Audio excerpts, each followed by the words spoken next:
Coming at you from the frozen tundra that is East Central Alberta, Canada, streaming live on YouTube, Facebook, Float, Odyssey, Telegram, Twitch, and sometimes the Prepper Broadcast Network. Welcome back to the workshop where we create community, find freedom, promote preparedness, and share success. I am Toolman Tim, and today is October 23rd, 2022, and this is episode 191 of the Workshop Podcast. And in just a minute, we're going to bring Andy on. He's a friend of the community, a member of the community, and of course, a tech head, loves to talk about tech. So we'll bring him on. Real quick, we'll get the announcements out of the way, guys. Number one, Patch of the Month Club. Just wanted to put out some feelers there to you guys. I had one person message that said they hadn't received their patch yet this month. So if anyone else hasn't, just reach out to me and let me know. Oh, all I can say is Canada Post. So we are probably going to look at alternative avenues to get them to you if this becomes an ongoing issue, but I will make sure it works and is in the right way for you. And I'm going to send out replacement patches ASAP to anyone who hasn't got them yet. Also, though, I've had a couple of people express interest in doing a sticker of the month club as well. So if you guys are interested in something like that, just give me some feedback. Love to know. Always looking for something to kind of add to it. And the Telegram group, guys, this is where Andy pops in on occasion. So if you ever have tech questions, things you want to know, he's the guy, the guru, the man to talk to. So if you have not joined Telegram, or at least our Telegram group, and you want to interact with the community, if you've got knowledge you want to share, or you just people you want to interact with, come by, join the workshop community. Link is in the description. And finally, since we're talking tech, today's tool is the Anker USB C 4-port desktop charger. I love that thing. It's a little on the expensive side, $69.99, but that thing's built like a brick, just like everything Anker. So keep an eye out for it when it goes on sale, because the Anker stuff does. Links in the description, and that's one of the easiest ways to support the workshop is pick up anything through Amazon and use the links. Okay, so without further ado, let's bring on my brother Andy. How are you, sir? Hey, Tim, I'm doing well. How about you? Not bad. Wasn't, I wouldn't even say 3 weeks ago. How long has it been since we sat down and had supper together? Something like that. 3 weeks at Self-Lions. Yeah. That was a good meal, too. We had a good time. Yeah, it was real fun. Gene, hello, Gene. Good to have you. Somebody said my link on Facebook page for your company is broken, by the way. So, yeah, good tech. That's a good start to a tech-related conversation. Hey, indeed. It's how they go often. Absolutely. Yeah, I've been frigging with TikTok. My website link isn't working real good over there. So I don't know what's going on. Doesn't matter. We'll get to the bottom of it. But so what have you been up to, my friend? We're just trying to get everything buttoned down for winter. With we have a little homestead, as well as actually don't do anything with tech other than as a hobby, really. Yeah, so got some sheep sold in the last few weeks, got some different sheep bought, decided that they're going to get to breed one time and then they're going to the butcher. As I was standing outside my barn the other day, and these 3 ewes just, I didn't see it, but seeing aftermath, I'm pretty sure one of them rammed full speed into a piece of cattle panel fence, knocked it down, flopped around on the ground for a minute, and then she and the other two took off for the hills. So that was when I decided that I really was wanting them to breed this winter, which they're going to do. And then probably in the spring, they're going to be lamb chop. Going to go to freezer camp, are they? Yep. Nice. How's work been going? Pretty good? Yeah, not too bad. I do vehicle testing for my day job, and have been getting to play in our cold cell. So when we were at Self-Reliance Festival, John Willis asked me what I do for a living. I said, well, the last 2 weeks I've been driving a dump truck in a refrigerator on a treadmill. And he looked at me and he said, run that by me again. Yeah. So that's what I'm doing. We have a dynamometer, and it's a chassis dynamometer, so it's basically a vehicle treadmill. And that's what I do for a living, is drive vehicles on that. And we have a giant cold chamber, so you can park, I think, 5 full-size pickup trucks in there. And it's basically just like a giant refrigerator. Or it goes the other direction. It can get up to 140. That's Fahrenheit, of course. But try to translate. Yeah. Fortunately, I've only been in there in the cold, which is probably less miserable than the heat. Yeah, so been doing that amount lately. Normally, I'm in a non-refrigerated chamber, and so not too exciting, but a little interesting, fun to tell people about. Well, speaking of vehicles, this may not even be anything that you've seen yet, but since we brought you on to talk about technology, I just happened to catch an article earlier today.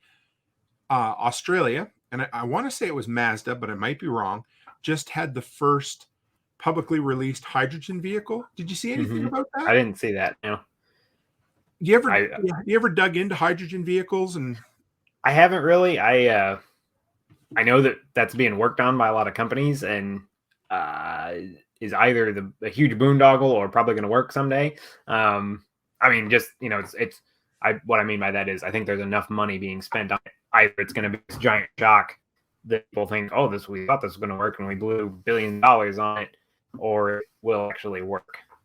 Can you still hear me? Yeah. Just it's a little hitchy, but it's not bad. Yeah, you're good. But yeah, it's interesting. I don't know. Of course, whoever happens to be behind the technology, it reminds me of in the 90s when hemp became a thing, and everybody was behind hemp, and it would do everything from cure cancer to improve fertility, and it was literally the best crop that you could grow. I mean, just if they were behind does everything. Yes, is a magic weed, right? And I'm sure it was really good, absolutely good, and I'm sure hydrogen vehicles are really good as well. But it's how does a person do that? How do you balance? Because of course, I read one article about how incredible the technology is, and then I get all excited. I'm like, oh, this is going to be the answer. Do you ever do that? Do you ever get excited about a new technology and then big? Yep. And I think for us lay people who aren't developing it, like, it's easy to kind of overthink that, because at the end of the day with vehicles, like, there's two forces driving, what we are going to be driving in the future, right? One is what people actually want, which is faster, more powerful, more fuel efficient, more comfortable cars, right? And then the other is what regulation is pushing for, which they're all about, decarbonization and all that sort of thing right now. And those two forces combined, I think, are going to determine what we have in the future, right? And it depends, if they get this hydrogen thing figured out and this electric vehicle thing figured out in the next few years, and we can go electric or hydrogen or whatever, we will. If they don't, then we won't. Right? And I think that's the people freak out about, they're going to make it go hydrogen. Well, they can push us a little bit to uncomfortableness, but if they're not going to be able to increase, like, there's some hard limit. I don't know what it is. Maybe it's 2x, maybe it's 10x on fuel cost or cost per mile for vehicles, right? They can't come out and say, well, we don't want you to use gasoline anymore, so you got to use hydrogen. It's going to cost you $100 a mile. Stick it up. Like, society will just collapse, and that'll be it. And they'll walk back, right? Those politicians will get hung off a lamppost. Other politicians will come in and they'll say, yeah, just, use your gasoline. It's fine. That's the cycle.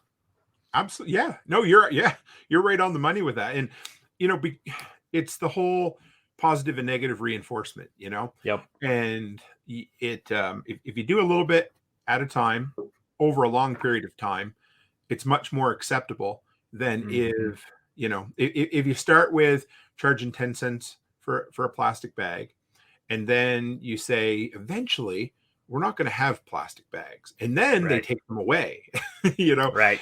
And now we're back to paper. But yeah, no, if it's done incrementally, yes. Like you said, though, if you decide all of a sudden to, 10x the cost of fuel, you're going to have a ride on your hands, and the pressure, right? The societal pressure. And even if they inject us all with some drug that makes it totally docile and we just do what they say, there's still a hard limit, because our society needs cheap energy. Like, the way that we live requires cheap energy, and nobody knows how to live differently. I mean, really, in mass. And so if that cost went 10x, like, it would just, everything would collapse. And so it can't, or I mean, I don't want to say it can't, right? Something terrible could happen. All the pipelines could get broken, like bad things can happen. But if somebody just said, we're not going to do this anymore, there would be such chaos that there would be societal breakdown, and then we would do something else. And this is something, and the reason I brought Andy on tonight, guys, is, and you'll probably see this will be a bit more of a conversation of him and I going back and forth, because when we sit down in person, this is the type of things we talk about as well. And now we have, speaking of tech, we have a sex bot in the chat this evening. So, oh my. Well, there's a great use of technology.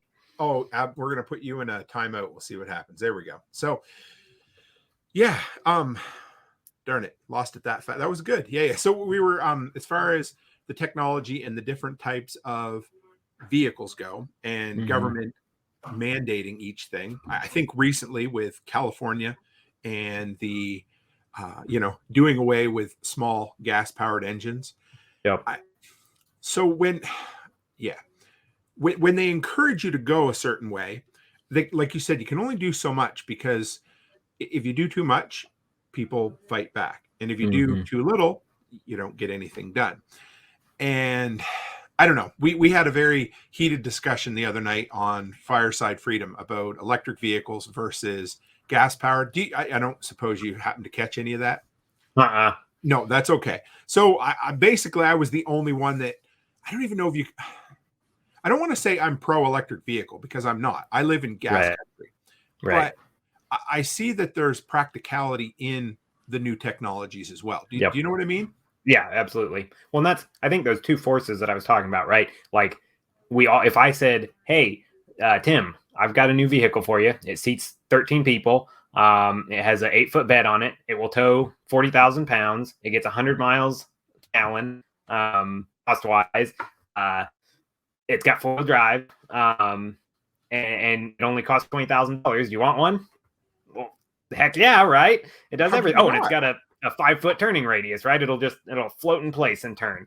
Oh, by the way, it's electric hydrogen produced by, the Woketopia Corporation, everything we hate. Well, if you have technology, people are going to buy it, and other people are going to copy it, and it will work. If on the other hand, I say, hey, Tim, I got this thing and it's great for the environment, but it costs you, $1.50 a mile to drive it. Oh, and it's $100,000 up front. Oh, and you can't tow anything. Oh, and it seats 2. The people, some people will buy that for virtue signaling, and maybe that works well for some people, but most people will refuse to buy that because it won't do what they want it to do. And I think especially the liberty community, like the electric vehicle thing, it's so pushed by our ideological opponents, so to speak, that we assume that it must be a terrible idea that they're just trying to shove down our throats, which is possible, but also because they're doing that, and partly because, electric vehicles are cool, right? Like, there is significant benefits to an electric vehicle. There's significant downsides, but it's a balance. There are advantages to heavy-duty diesel pickup truck and disadvantages to heavy-duty diesel pickup truck. And I think a lot of people in our circles can kind of look past the actual benefits of the technology and have trouble with the idea that however this gets here, if they can actually make it work, it's going to be like the idea that they're trying to push would actually be good. Yes, I agree. And it's the baby, the old saying, don't throw the baby out with the bathwater. And that's what ends up happening. I just see spinning. No, I can hear you. Can you hear me okay? We might have. That's okay. I will. Yep, you're good, Andy. Keep come back when you're there. But for me, it's the throw the baby out with the bathwater. There can be good and there can be bad. And when it comes to, say, traditional technology, something like oh, there you are. You okay? Sorry. Yep, I hadn't plugged into an Ethernet cable. I don't know if we'll get at least one step of technology out of the way. That's okay. Yeah. So we're just talking about, throwing the baby out with the bathwater. Right. And I get it. I totally do, because, for me, as soon as the government says something's a good idea, there's a big part of me who just all of a sudden goes, oh, the dander stands up in the back of my neck. Right. And I'm wrong. It's like everything 100%. But Okay, I think technology can be amoral. The technology itself can be used for good or bad. It can be forced on you, or you can adapt to it. And no matter how hard a person tries to turn against something, sometimes you have to embrace the new technology. Yep.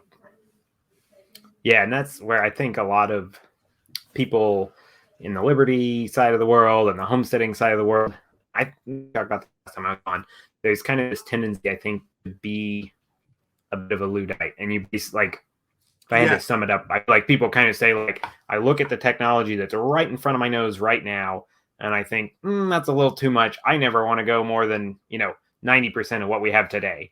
Well, things keep changing and hopefully improving, but at least changing. And so if you're always trying to be 10% behind where we are today, then you're just, you're getting drug along by your belt in this uncomfortable, bouncy way. If you would just acknowledge and say, hey, I was never going to have a smartphone. Well, now I love my iPhone. I was never going to get on Facebook. Well, I still don't like Facebook, but I love Telegram. If you're always the late adopter, you're always going to be grumpy and out of sorts about technology. And whether that's digital stuff, the new phone or the new car or whatever it is. And you can just miss out on a lot of positive things. And usually, like I see this a lot, guys I work with, I want a vehicle that's all manual windows and manual everying, which really, I get. What? Do you really, though? You know what I mean? Yeah. And there's, if I'm going to buy a 2-door pickup truck, that's going to be my work truck for the next 30 years. Yeah, I would probably try to find one with manual windows because stuff to break. I'm going to beat this thing up. I don't want to spend money on, parts for it or whatever. And it's 2 doors. So I can crank down 50% of the windows myself. But yeah, if I'm driving a 4-door anything, it's really nice to have electric windows. And yeah, they do break more often. And you know what? That costs, I don't know, $25 for a part and an hour of your time to swap it out if you do your own work or you're going to pay for it, but it is a convenience. And so if you never want to pay for convenience, acknowledge that. But also, the same guys that say that to me, eat out 6 days a week because they don't want to cook for themselves. It's like, well, you paying a lot of money for convenience over here. You'd probably be healthier and better off and whatever if you would spend that money over there. When I open up, say, a newer vehicle, you open up, like my Ram 1500, for instance, it's a couple years old. You open up the hood, you look in there, and there's not room in there to barely store a pair of gloves. Not that you would, but there's right. Every inch is used, right? Right, it's packed. And then you go back. I have a same model Ram 1500 from 20 years ago, and there's almost enough room to get in there and lay down, which is great. And so as soon as you see that, your automatic reaction is, wouldn't it be nice if there was room to work in there? But then you think, now I'm only going back 20 years, but if you go back 40 or 50 or 60 years, you lose things like air conditioning, you lose things like power steering, you lose things like ABS brakes, cruise control. And then Chris Dixon says there's a lot of left-handed gloves in my truck. Yeah, there is, because I always lose my right-handed glove. I don't know what's wrong with me, but anyway. But yeah, so we have this nostalgic view of the past, right? Because the past is already gone. We only remember mostly the good. And it's not always hard to embrace technology. And we like to pick it piecemeal in the anarchist and libertarian community. We for the most part, everybody's kind of embraced cryptocurrency, and alternative social medias. But then other times we pick other things that we decide, nah, I don't like it. And I get it. I do, because old man yelling at clouds, right? Right. But when you talked, let's slide back a little bit. We talked about cheap energy, and I've watched a few interviews. I can't remember the gentleman's name now, but he basically said that modern society wouldn't exist if it weren't for cheap energy. Oh, absolutely. 100% what do you think agree. about that? Yeah, I absolutely 100% agree. Like when you just look at the things that we have, I built a home carbonation setup the other day, right? I don't know if you've ever messed with that, but It's Looked at it, haven't done one, but I've looked a lot. Yeah. So I was gonna for like 2 years buy a soda stream and then the kit to get up to my own CO2 bottle, and I'm cheap and I never wanted to spend the money on that. And so the other day I was like, I'm finally going to do this. And I was looking it up, and I found a guy that's like, hey, you can actually just buy a regulator and a couple fittings that they use for carbonating beer kegs and just carbonate 2 liters. And I already had a CO2 bottle. I spent like $60 on all the hardware to be able to carbonate my own stuff. So I did that, and I was looking that up. This was one of these like old blogs from like 2000 that's barely been updated. And the guy was like, I don't remember what he was, some kind of professor, scientist, like, smart guy that was blogging 20 years ago. And he said, he was talking about how much he loves 2-liter bottles. And he says if these had existed 2000 years ago, they would have been considered a king's treasure. Like, this would have been like the most valuable item in the country if they'd had a 2-liter bottle 2000 years ago. And you think about it, like, yeah, you're toting your water around inside a sheep's stomach that somebody had to, turn into a canteen. I've never done that. Maybe it tastes delicious. I have a hard time imagining that is remotely as pleasant to drink out of as a 2-liter bottle. And they're durable. They're not going to last 100 years of heavy use, but you can go buy a soda bottle that we throw away and carry that around for weeks and drink out of it. And that would have been just inconceivable to our ancestors 100 years ago even.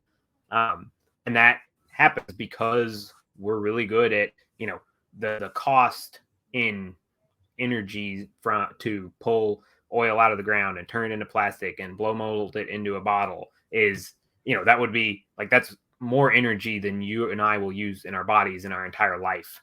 Probably. I don't know, some astronomical number. So yeah, I absolutely agree with that.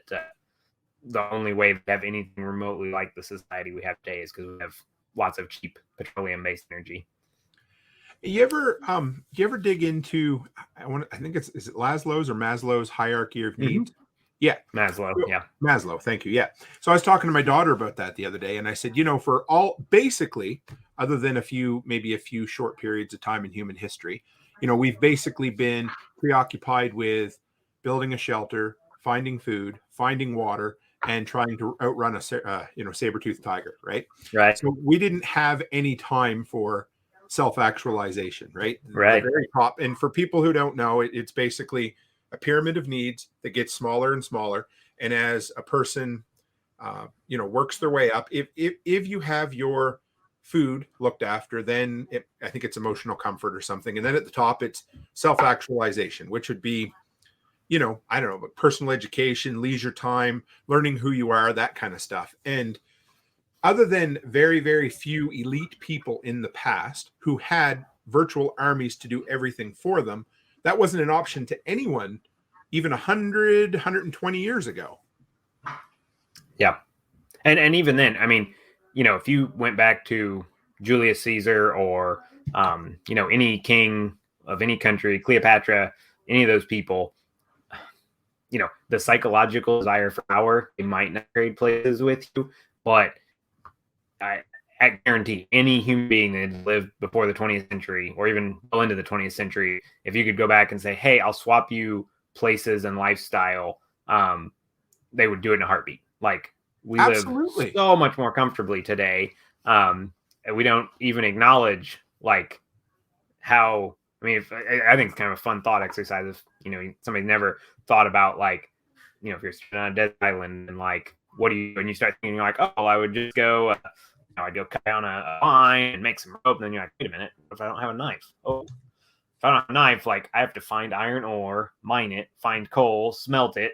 They smelt the iron ore, like the work that it would take to come up with a crude, ugly, 4-inch long, kind of sharp steel knife, it would be inconceivable. Like, you couldn't even do it lots of places in the world. And I just bought a couple of brand new, what's that? The ones that come in the hard plastic sheets that are just kind of awesome handy knives.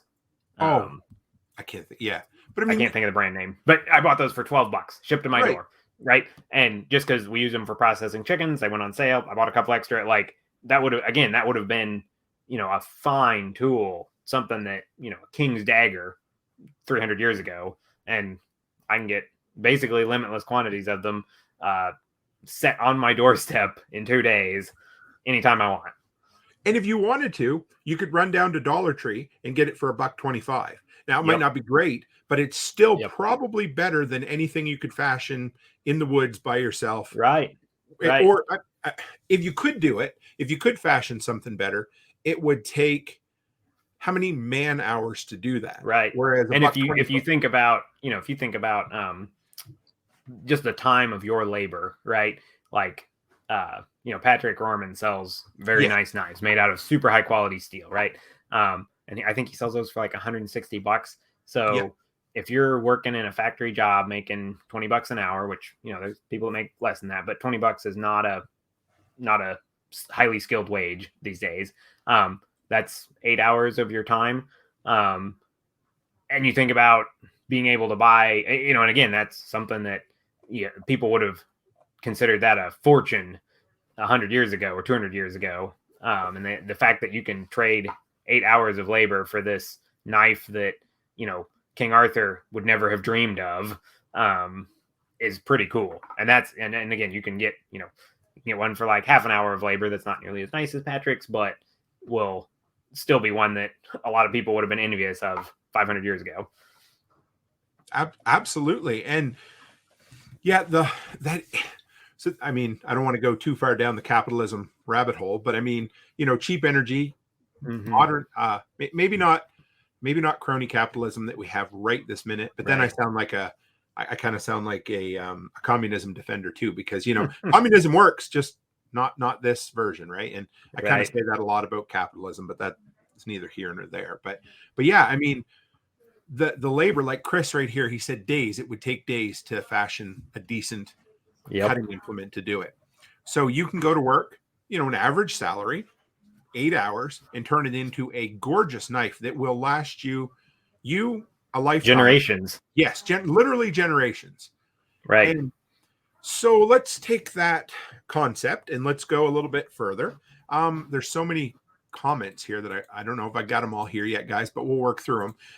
Now, we'll tie it into this. I always hate going down the road of politics, but Ted says, let's bring this one up here. It's going to be a long, cold winter in Europe. I've already heard they're chopping down trees down to heat themselves. How the hell is that environmentally friendly? Now, I want to tie that into energy getting more expensive. Yep. And I mean, whether it's government mandated or not, I think a lot of people I think in the liberty end of things, we probably get it. But a lot of people outside of that think that making energy more efficient or more expensive will help society in general. But what do you think? So politically, I don't think that anything the government's going to try is probably a super great idea. 100%. I think we know the concept, and this is actually something I've kind of struggled with how to think about in my head, because I'm naturally a very conservative person. Mm-hmm. I'm a dad now, so I go around, why is the door open all the time? Right. I've become the dad joke, but I like fuel efficient cars. I'd have a really hard time driving a really fuel efficient car a bunch of miles, even if I was getting paid a boatload for it. Right. Just the fact that, I had a job where I was getting paid $100 an hour plus mileage to go drive around in a giant truck that gets 8 miles to the gallon on service calls. I'd feel uncomfortable filling up, right? Just because I don't I like efficiency. And I think so. There's a ton of waste in our societies. We could cut our consumption down probably 25% and not lower our standard of living at all. Just across the board resource use. And I think on a personal level, if anybody says to me, how should I live my life? I think that's a good idea to try to, figure out how to lower your heating bill, try to drive a little bit more fuel efficient car. You can become much wealthier and much more comfortable by being more efficient. But then I look and see, I work for a big company and we just do this super resource inefficient stuff in order to save time, because human labor is insulation and clean the filters. Human labor is so valuable in our society, right?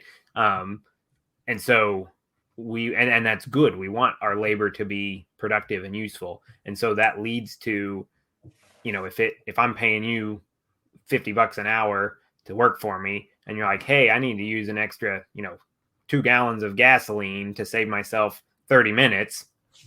Of course, that, $10 of gasoline or $8 of gasoline or $6 or whatever to save me $50. Duh, of course. And so I don't know how to balance that I think it would benefit us to use less energy, but there's this, are you familiar with Mr. Money Mustache? No. You gotta check him out. He's not libertarian at all. But okay. He kind of helped start the early retirement movement, if you're familiar with that. Yep. He was one of the first 2 guys to really talk about that. And he has a blog, has a good writing style. But he's super efficiency guy, and his kind of trademark is like punching people in the face about stuff, right? And so his whole shtick is, hey, you got thousands, tens of thousands, hundreds of thousands of people in the United States who have $100,000+ a year income and are broke and in debt and miserable, and they could be retired in like 10 years. Like if you just cut, because if you save 75% of your income, then you can never have to work again after 7 years.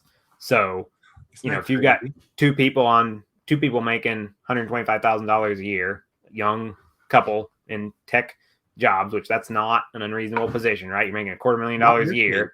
Yeah. You need to save, and granted, you're going to pay a fair amount of taxes, but, to save 75%, you need to live off of, what would that be? Like 50 grand, yep. Right? Which is not a miserable lifestyle, right? So Lots of people live on less. I know, right. It's getting harder and harder every year, but people do, whether you want to admit it or not. So if if you're somebody in that situation, you can live off 50 grand for 7 years, then you can live off 50 grand for the inflation adjusted 50 grand for the rest of your life without ever working again, is kind of his whole shtick, right? Which is super helpful to think about, even for those of us that aren't rolling in $250,000 a year.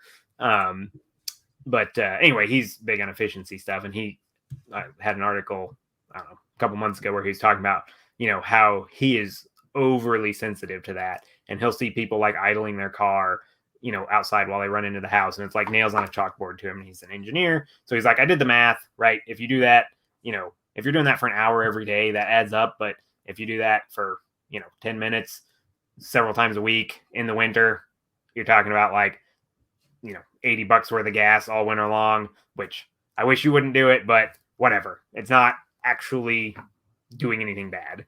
So I think that's the pull, is you have people that are really conservative. Yep. And they just are graded by inefficient use of resources or waste of resources. And then you have people who don't care at all. And a lot of times those people are really successful because they go out and they get stuff done. And I'm over here like, well, I've got five gallons of paint, and maybe if I scrape the bottom out of them and mix them together, I could save buying an extra quart of paint. And you're over like, well, I finished painting an hour ago, and now I'm on to the next job. And it's true. I'd rather go out and work for an hour and make $100 or whatever it happens to be, than worry about. Maybe that's where being married's helped me. She balances me out that way. But right. I'd rather just go work, make a little extra money, and then buy something as opposed to maybe saving. And so, but what I hear you saying is the truth's probably somewhere in the middle. Hey, yeah.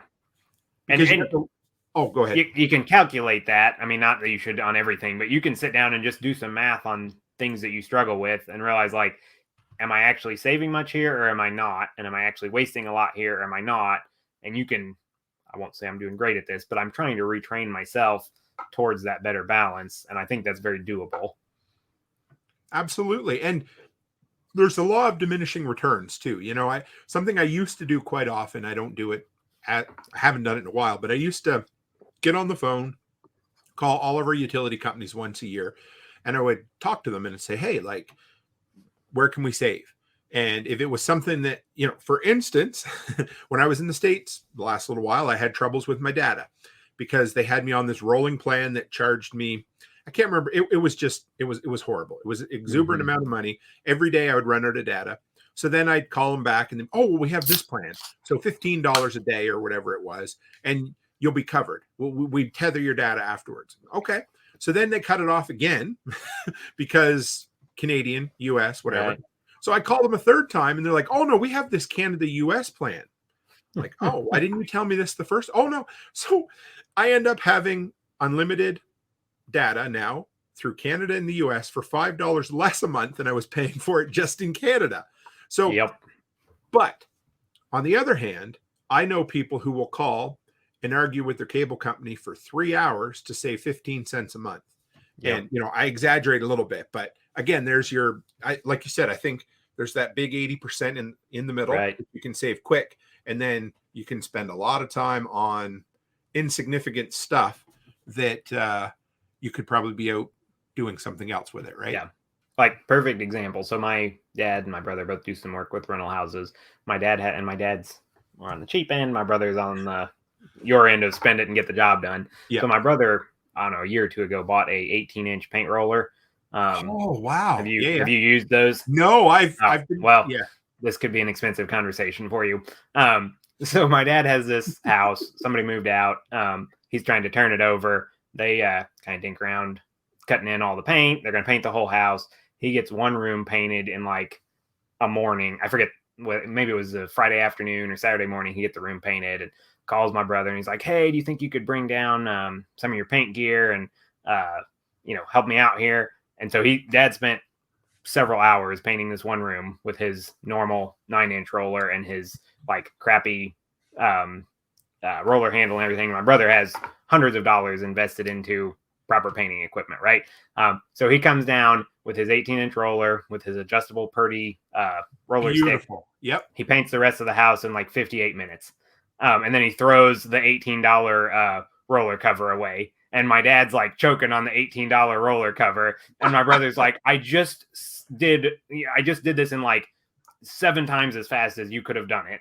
I don't want to waste my time cleaning out this roller cover. I'm going to throw it away. Like, if that makes this job from a, $500 worth of paint job to a $520 worth of materials job, I don't care. I don't like cleaning rollers. I bought this nice thing and I blew through this house like 10 times faster than you would have done it. And Dad, I don't think has still bought a 18-inch roller, but I thought the perfect example of if you spend the money and you get the right tool for the job, you can be a little bit wasteful because you save so much time. Right. And yes. That's all. Yeah, absolutely. 100%. I love that. And that is a perfect example of that. Kentucky says he never cleans rollers. I know lots of people. A guy I used to work with, I don't know if he didn't know you couldn't do this, but he definitely never sharpened a chainsaw chain. So he would use it till it went dull, buy another one, and he had a great big bucket of them. John was his name, and he did it all the time. And for him, I don't know, it wasn't worth it. And I get it, but right. So let's gaze into our crystal ball then, since we were talking about, we came here to at least predict the future, or I don't know, just don't base your stock purchases on whatever right. you're talking about. But let's call it BS about the future. Yeah, absolutely. It will be 100% right unless we're 100% wrong. So where do you see technology in general? And I mean, we can kind of try to tie it into, voluntarist movement, libertarian, homesteading, all of that, but just day-to-day life. What do you think some of the trends are we see coming? So I think like some of the big things that people talk about, right? Like a lot of changes with vehicles. I think that's pretty likely as far as fueling. I'm not convinced we're going to be able to go electric nearly as fast as the powers that be think we are because of the grid. I think we actually could do that. I think we could replace probably 80% of the cars on the road with current electric vehicles tomorrow, and everything would be fine as far as driving cycles and like people being content with their vehicles and whatever. I don't think the grid can handle it at this point, at least in the United States. So maybe I talked with an engineer at work who's pretty left leaning for a long time about this the other day, and we really just went around in circles and came to the conclusion that he thinks the people in charge are real competent and will do a good job, and I don't. And that was basically like we couldn't really move past that. But he's like, oh yeah, people are working on this electric thing. And I was like, well, when you say that, do you mean there are specific people who have names and $1 trillion budgets and are making plans right now? Or do you mean some people realize this is a problem and hopefully somebody important will fix it. Like what I never did get a clear answer of what, because I don't know. I mean, I'm not super deep into that. So maybe there are more people with more money thinking about that than I know about. But anyway, I think that's and again, like we were talking about earlier, if it goes that way, I think it'll be fine. If it doesn't, I think it'll be fine. And then AI, I feel like, is the other big thing that people kind of get all woo-woo about. And they've been saying we're going to have artificial intelligence anytime for a long time now. I don't know. Like, I'm not worried about artificial intelligence because I don't think we can create a machine soul. Like, that's just kind of my religious beliefs about that. So I'm not worried about some, the singularity in a super intelligent AI that takes over the world or any of that stuff.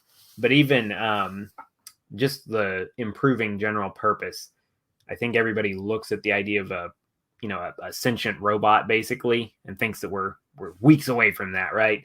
We're probably a lot longer from that than we think we are. But then the other end of that, like more machine learning and more integration of that, I think is probably I'm certain is progressing way faster than most of us think about and give credit.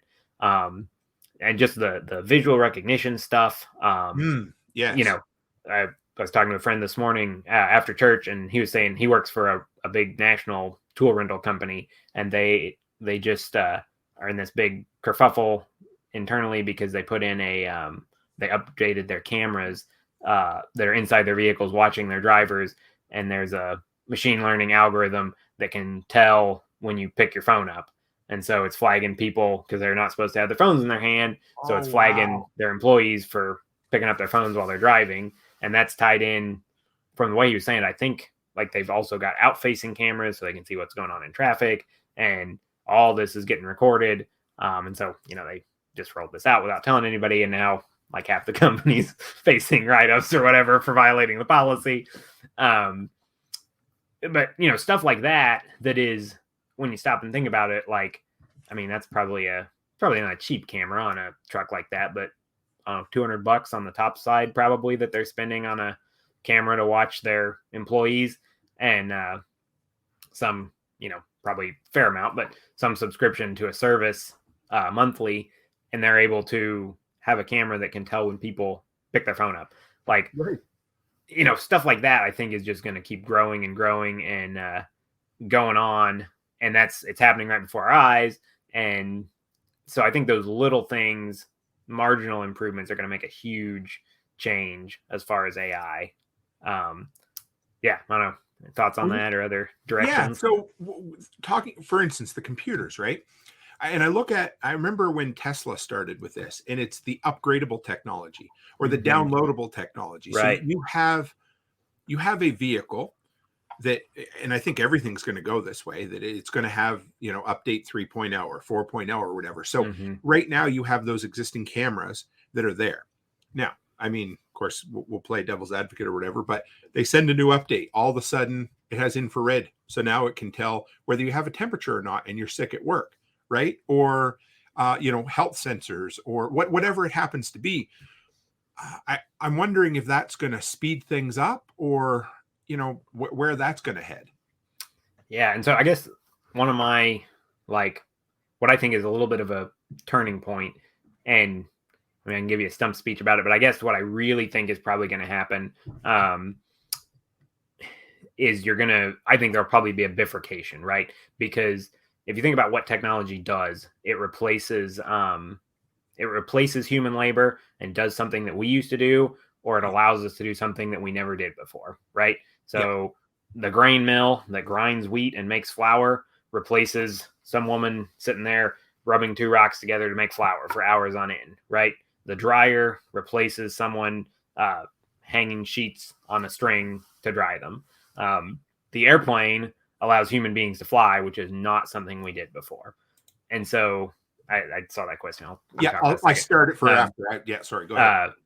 When we look at digital technology, information technology, what it's doing is still that same thing. It's it's taking over functions we used to do, or it's allowing us to do functions that we never did before. So, a digital calendar reminder, right, that pops up on your phone and says, hey, you have a meeting in 15 minutes. That is taking over something that secretaries used to do. Used to be you'd have a secretary that would pop in, hey, boss, you got a meeting in 15 minutes. Now his phone just dings. Really high quality 4K video is something that didn't exist 100 years ago, right? That's a new thing. And so I think the direction is we'll just continue having machines that will do work for us, and at a slower rate, like that will happen quicker, and at a slower rate, they will allow us to do things that have never been done before, like talk from the United States to Canada over video. Fair. Yeah, I see where you're getting at. Whereas, the new I don't know what you want to call it, but completely new innovations may come a little bit slower, but the marginal improvements will actually happen faster. Well, and not even marginal and new innovations, but like there's a difference between, right? So cars today are safer than they were now, or were 20 years ago or 40 years ago. So it's safer to drive faster. So more people drive 90 miles an hour on the road than they used to, because they feel safer. They are safer. Their cars don't bounce around as much, etc. And we can keep improving that, which is marginal. I guess that's not the greatest example. But then if we were to, go to hovercraft, that's a completely new thing that's not been done before. And so we also might come up with some new tire technology that's never been done before, but it doesn't allow us to do a thing that we didn't used to do. Or when the internet was invented and people started communicating with video over the internet, like that was a new thing, not a improvement. Whereas just text messaging is basically just an improvement over letter writing. Right. Yeah. So, yeah. I was always a big fan of Marshall McLuhan, and this was something that he talked about a fair bit. And his whole concept was, when humanity learned to fire a gun, they forgot how to shoot a bow and arrow. Yep. So the further down the rung, well, no, I don't want to say ladder, but the further down the road we go with technology, if the plug was ever pulled, or if there was a huge, backwards migration in technology somehow, I think we'd have a hell of a time adapting. Oh yeah, absolutely. And that, we're into prepping, so I've had this conversation. Oh, it's going to be Teotihuacan and the EMPs and blah, blah, blah. Yeah. It's like, well, that could happen. Millions, probably billions of people will die. If I make it, like, I've got some books on how to do stuff. I know how to process animals. Like, I can imagine living that way. But I guess the thing with that too, though, is the idea of sticky technology. So, if a giant EMP goes off, all of North America is lights out, grid's gone, computers are dead, right? We will still have all the physical stuff we have. Yes. So, I guarantee, like, I live out in the country. Guy next door to me is a big motorhead. He's got old classic cars. I'm a mechanic. I've got a bunch of crap. Like, in that scenario, I'm not sure that we would, but I'm sure that the people that I know that I could get to their houses on foot, we could come up with a running gasoline vehicle in 6 months, probably off of crap we have piled around, right? We'd figure out how to bypass the electronics. I'm sure my neighbor's got carburetors somewhere, carbureted vehicles. Like, we could make that work without electronics. We'd still have all of our knives. We'd still have, our bicycles would still work. Our insulated houses would still stay decently warm. Like, all the physical stuff is not going to go away. Even if there's a backwards migration. And I don't think that sort of like, end of the world scenario is very likely. But me either. I get it. Yeah. I think that's, and it's the same thing with, the idea that like you learn to fire a gun and you forget to fire a bow, or forget how to fire a bow. I feel like there's kind of a ratchet effect of certain things become more and more reliable over time. So like, 50, 60 years ago, it was not uncommon for the average car owner to have to work on their car to keep it moving down the road. Right. Like if you wanted to own a car, or a tractor maybe is a better example, right? You're farming in 1950. Your neighbor says, hey, you ought to get one of these, 8-in tractors. They're fantastic. You need one. Well, I don't know. They look finicky and I have to learn how to adjust points and a carburetor and keep all that grease stuff on hand and extra gasoline and engine oil, and I got a horse and I got a moldboard plow that he can pull, and I know how to feed my horse and all that. Well, today, the idea that a farmer wouldn't be able to work on a tractor is ludicrous because they grow up doing that, right? Right. And tractors are hundreds of times more reliable overall. Like, yes. they might not right. run, but you have far less points to work, or far less points that are going to need regular maintenance and work than they did 50 years ago. And so the tractor has basically ratcheted up to where it's a very trustworthy technology. And now maybe we're throwing GPS on them, and maybe that's flaky, but because the underlying tractor technology is so reliable, and the farmer knows how to drive, if his GPS autopilot fails, like, he just unplugs it and drives the tractor. And so I think that's a huge thing that people forget when they complain about new technologies is, the cutting edge stuff is going to always be cutting edge and kind of unreliable. But then the stuff that was cutting edge 20 years ago is now super reliable and never breaks and just totally integrated in our lives and unlikely to ever go away, barring some, world-ending catastrophe. I use the microwave for an example. My parents, I was in grade 1, so that would have been 1987. They bought a used microwave. The thing it took 2 guys to carry it. They bought a used microwave from a police officer in our town, and they paid like $300 or $400 for it in 1987, I think. Yeah, 1987. Yeah. You can buy a microwave now for $59, $69 that does everything that did, that my 4-year-old nephew could carry. Right. And inflation adjusted, that's like 10% of what it was for the used one. Yeah. And do you ever look at you're talking about, the older ones and people, the simpler technologies, and I do, and there's a big part of that, but I think there's survivorship bias as well in there, because you look at, like, I look at my grandmother who babied most of her appliances and they lasted 40 or 50 years, and that's true, but what we don't see is the thousands upon thousands upon thousands of old appliances that went to the landfill. We only focus on the ones that are still there because they're still there, right? Yeah. And some of that too is a design choice, because our materials and our design processes are so much better and so much better understood today than in the past that, planned obsolescence is a thing. Absolutely. It is. Yeah. Honestly, like, for everybody that gripes about, for every person that gripes about, I wish I could buy this and it'd last the rest of my life, there are 10 or 20 people that don't want something that will last the rest of their life. Like, they want to get a new refrigerator so that it will be stylish. They want to get a black microwave when they remodel their kitchen in 10 years. And I don't think that's an entirely bad thing. Like, I like to freshen things up too.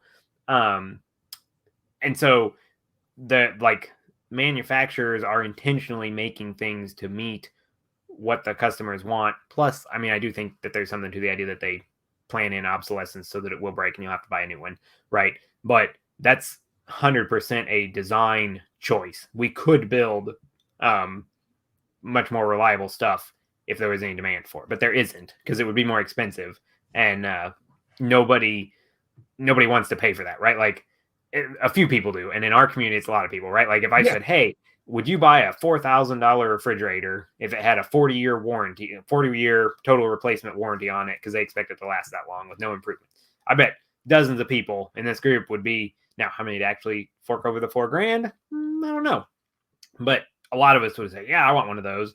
But, if you go out and ask the general public that, and they'd be like, well, so is it upgradable so that it'll look different?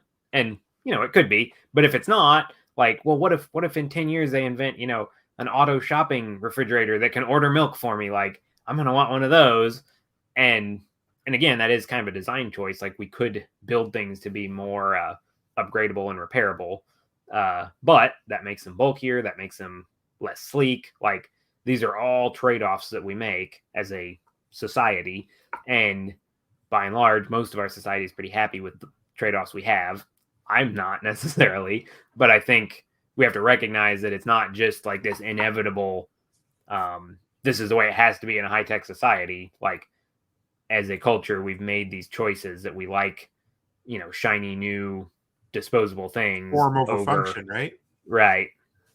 I mean, And walk into any laundromat, and if you want to see something that's built to last that isn't real yep. fancy, go in Yep. and look at all of the commercial grade appliances, and you'll see what, $5,000 washing machine looks like. Right. And it's not pretty. Right. There's a company, I never know how to pronounce it, but it's Miele. They're an appliance company. Apparently their stuff lasts 10 to 15 years minimum. Yeah. Miley or I Miele? don't know. Yeah, I don't know, whatever. But but you pay an arm and a leg for it.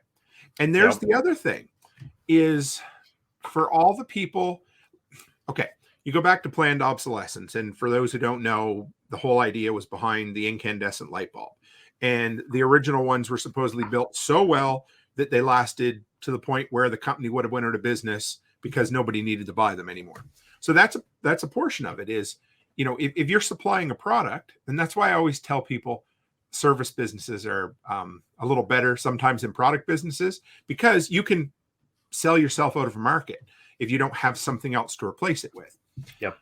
But if you want something that's going to last decades upon decades, you're going to have to pay for it big time.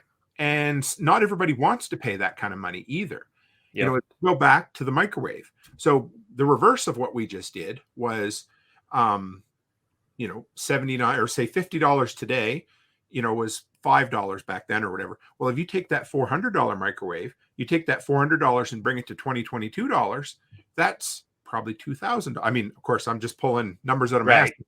You get the idea, right? So you're going to pay for something like that. And the odds are that you can buy a $1,500 microwave that will last longer than the $79 microwave, right? Like that option's probably out there, and most people don't seek it out because they'd rather buy the $79 microwave and throw it away and replace it in a couple of years.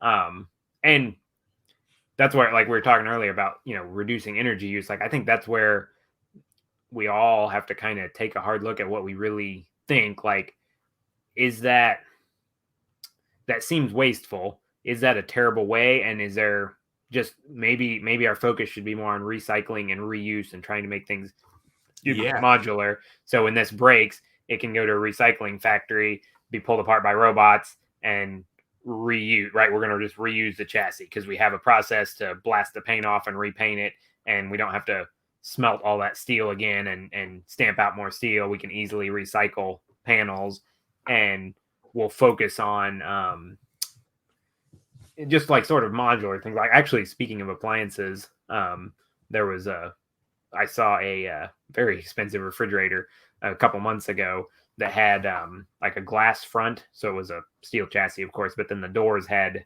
glass panels on the front, but they were removable. And their spiel for it was that you could change colors. So you could actually like pull all these glass panels off and go from, like a glossy white to a frosted blue or whatever and refresh it. And it looked nice. Like, I really liked the way it looked. It was like $3,500, which of course I'm not going to spend that on a refrigerator when I can buy one for $250 used, which is what I do. But, if we had more of that mentality of like, we're gonna, and refrigerators are a good example, right? Like 98% of refrigerators are like 3 sizes, right? They're very, very similar. So you could theoretically reuse pieces off of those pretty easily because they're all designed to fit in the same size hole. Things like cars, that's a lot less common because every manufacturer makes this a little different and that a little different every year to try to get people to buy more cars. I know, and everybody knows us, so we're not here praising the government or, we're just, having a conversation down this road. But I know in the European Union, they have a legislature on end of life or full life of products, so that they need to be built to an extent to be, disassembled, turned into something or whatever. There has to be an end of life plan for all their products. Right. Now, I think the government should stay the hell out of all of that stuff, but the sentiment of that is not a bad thing. Right. Now, and to tie it into what Chris Dixon says, how much stuff is actually recycled? Now, there's the problem. Therein lies the catch, right? Yep. Is maybe, and if we focused on, because things like metal, things like glass are infinitely recyclable, but unfortunately, things like paper aren't. You take paper, and somebody can shoot me here if I'm absolutely wrong, but from what I understand, if you take paper and cardboard and recycle it, what you get is things like drink trays, those kind of are egg cartons, right? Which is cool, but it loses its the law of diminishing returns. The more you go down that road, the less practical that is at the end. But then if you want to build something that is infinitely recyclable, you're going to need to use more raw materials up front. So who wins, who loses? Where do you go with that? And this is another way where I think technology can help. Like, I think there are a lot of, one thing that often gets missed in our circles is the ways that information technology can sort of like take us, we're going this way and all the libertarians want to go, way off, totally different direction. And that's just not going to happen. But we might actually be able to veer a little that way. And so one of the reasons that recycling is so actually uncommon, right, is because it is a fairly high labor, my understanding, it's a fairly high labor thing to sort stuff and clean stuff and identify like, oh, this jug has milk in it still, but that one is dry, so this one can be melted down, but that has to be treated differently.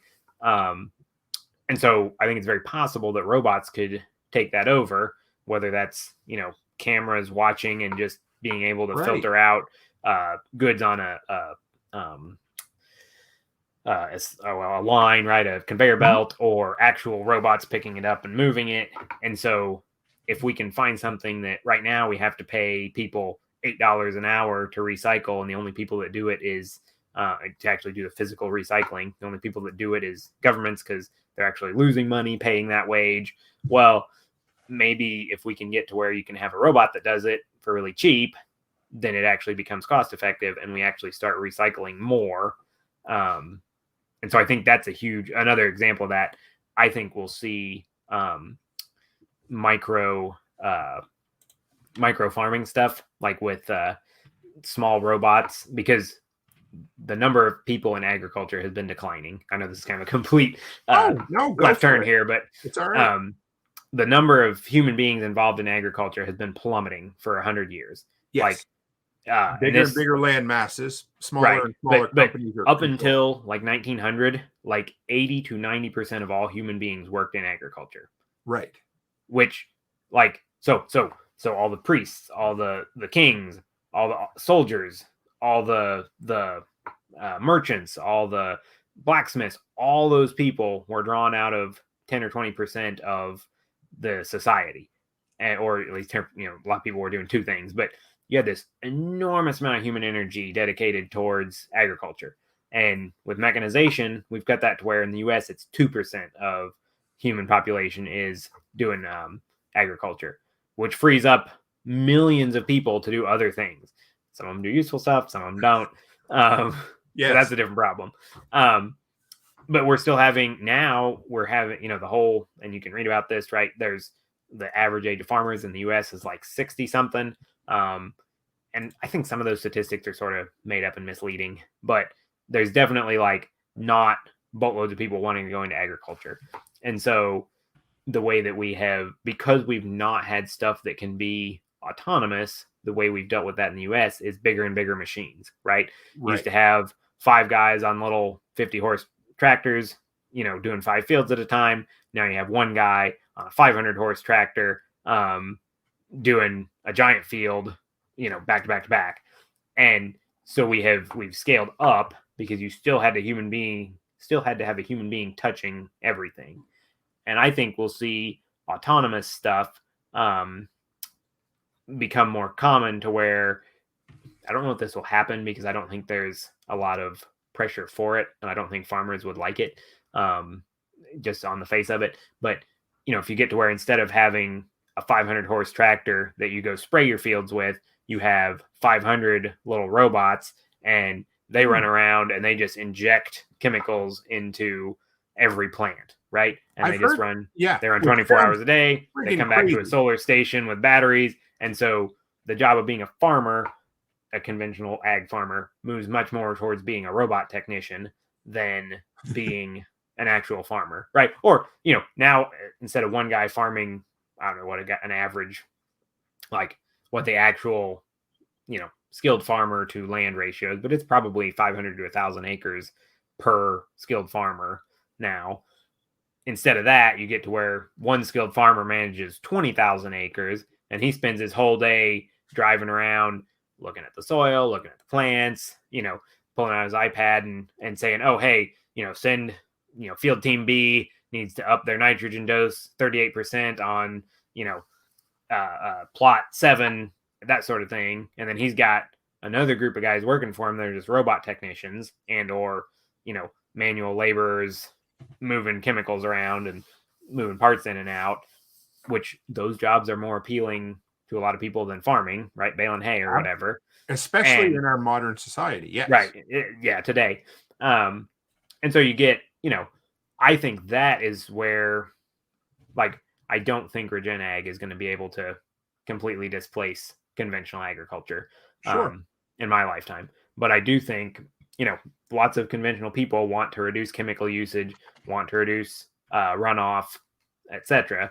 And so if somebody comes out and starts managing that way, and maybe Bill Gates does this with all the farmland he's bought up because he's a tech guy. Quiet, Andy. You're not supposed to say anything good about Nick. Stop it.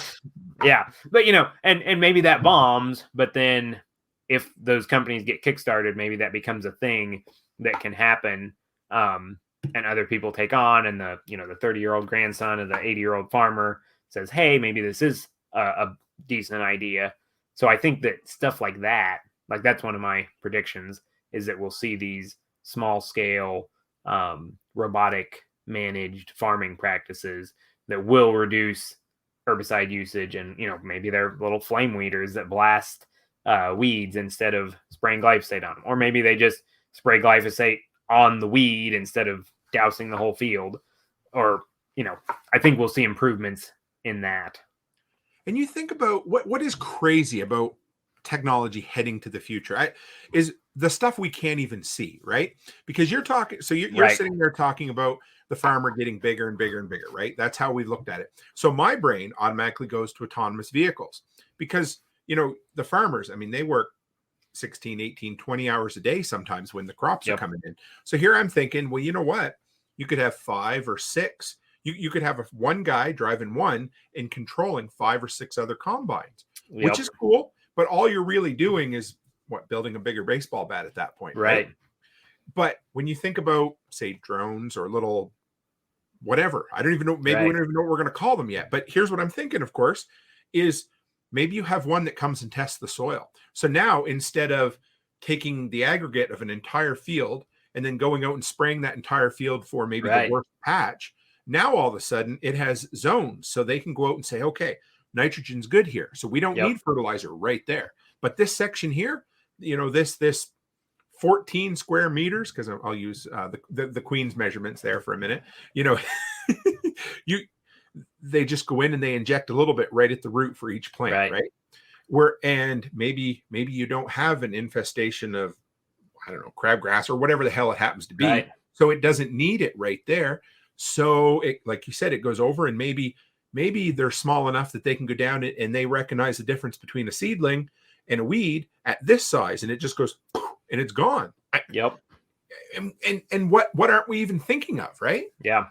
So and then the other kind of dividing line too is the difference between information collection, which I think tends to be at the moment, we're doing a lot with information technology, and that gets done in a way we can't imagine, versus physical work, which has we have a better understanding of the physical constraints of that sort of thing. So to the example you just gave, right now you can sign up for a service that uses satellite imagery to do what you're talking about. And so they just tap into, I don't know who, probably the government's satellites, and they get satellite images of fields, and then they use machine learning to analyze that, and they come back and they say, well, we know where this was, so we know how much precipitation you got this year. We know what your average temperature has been, and we look at the color and the thermal reflectivity and all this stuff, and we can say like, hey, this spot that we know is lower,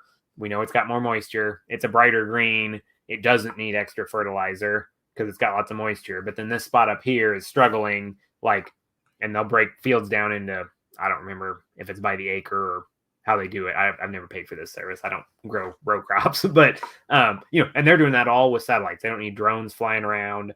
That could be all automated too. Right. 100%. You could have autonomous vehicles, right? With and so that's Sorry, that's the difference, though, right? Is because the information collection is more easily automated because you have all these like information's just floating out in the universe, right? This visual stuff, if you can point a camera at it, you can see it, and then some nerd in San Francisco can figure out what's happening there with math, basically. But physically putting chemicals on the ground has physical constraints. If it's raining, that affects that. If it's 105 degrees out, that affects that. If you want to put physical chemical on 100,000 acres, you have to have something within pretty close proximity to that 100,000 acres at some point. Like there are these physical constraints that you can, maybe we get better with hovercraft and we can spray chemicals faster or whatever, but you still have to go everywhere unless we figure out, like, the odds that we figure out a way to just like, hey, everybody go in your house and we're going to blanket the whole planet in glyphosate for, 45 minutes or what, like that sort of thing. There's your bigger bat there, though. That's a bigger bat solution, right? But I think that's a huge, like, help in thinking about that is like things that have physical constraints that you physically have to do are a lot harder nuts to crack than information stuff.